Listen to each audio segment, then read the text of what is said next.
बिस्मिल्लाहिर्रहमानिर्रहीम। अस्सलाम वालेकुम। क्या हाल है, कैसे हैं आप सब? उम्मीद करती हूँ आप सब खैरियत से होंगे। आज मैं आपके साथ बहुत ही मज़ेदार से और टेस्टी से पालक कीमा की रेसिपी आपके साथ शेयर करूँगी। आपने वीडियो को एंड तक देखना है और रेसिपी को आपने अच्छे से फॉलो करना है। चलिए आप बनाना शुरू करते हैं। पालक कीमा बनाने के लिए हमें जिन चीज़ों की ज़रूरत है, यहाँ पर हमने एक पैन ले लिया। अब इसमें हम कुकिंग ऑयल डालेंगे। कुकिंग ऑयल को गर्म होने देंगे। यहाँ पर कुकिंग ऑयल गर्म हो गया। अब इसमें हम प्याज डालेंगे। प्याज को हमने ब्राउन होने देना है।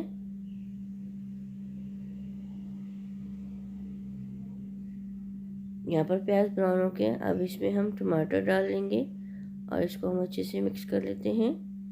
और अब इसमें हम कुछ स्पाइसेस ऐड कर लेते हैं। 1 टीस्पून इसमें हम नमक डालेंगे, 1 टीस्पून लाल मिर्च, 1 टीस्पून हल्दी, 1 टीस्पून पिसा हुआ ज़ीरा डालेंगे और इन सबको हम अच्छे से मिक्स कर लेंगे। 2 से 3 मिनट इसको मसालों के साथ हम अच्छे से भून लेंगे। इसको हमने अच्छे से भून लिया। अब इसमें हम पालक डालेंगे। पालक बॉईल की हुई है और ये फ्रीज़ की हुई है। अब इसमें हम डाल देंगे इस तरह से चॉप किया हुआ, हम इसमें लहसुन साथ में डाल देंगे और इन सबको हम अच्छे से मिक्स कर लेते हैं। कीमा यहाँ पर हमने बॉईल कर लिया था और इसको हम इसमें डाल देंगे। हमने कीमा इसमें हमने डाल दिया। अब इसको हम अच्छे से मिक्स करेंगे।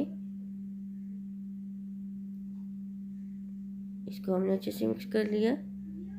अब इसमें हम थोड़ी सी कसूरी मेथी डालेंगे और इसको हम कवर करके हल्की आंच पर इसको हम 3 से 4 मिनट हल्की आंच पर इसको हम रखेंगे। फिर मैं आपको इसकी फाइनल लुक दिखाऊंगी। अब इसमें हम हरा धनिया और हरी मिर्च डाल लेंगे। ये देखिए इसकी फाइनल लुक। मज़ेदार सा पालक कीमा बनकर रेडी हो गया। बहुत ही मज़े का टेस्टी बना है।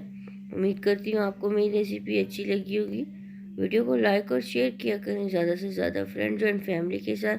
चैनल में नए हैं, चैनल को सब्सक्राइब नहीं किया, सब्सक्राइब भी कर दिया करें और कमेंट्स में बताएं आपको मेरी रेसिपी कैसी लगी। जज़ाकल्लाह। अल्लाह हाफ़िज़।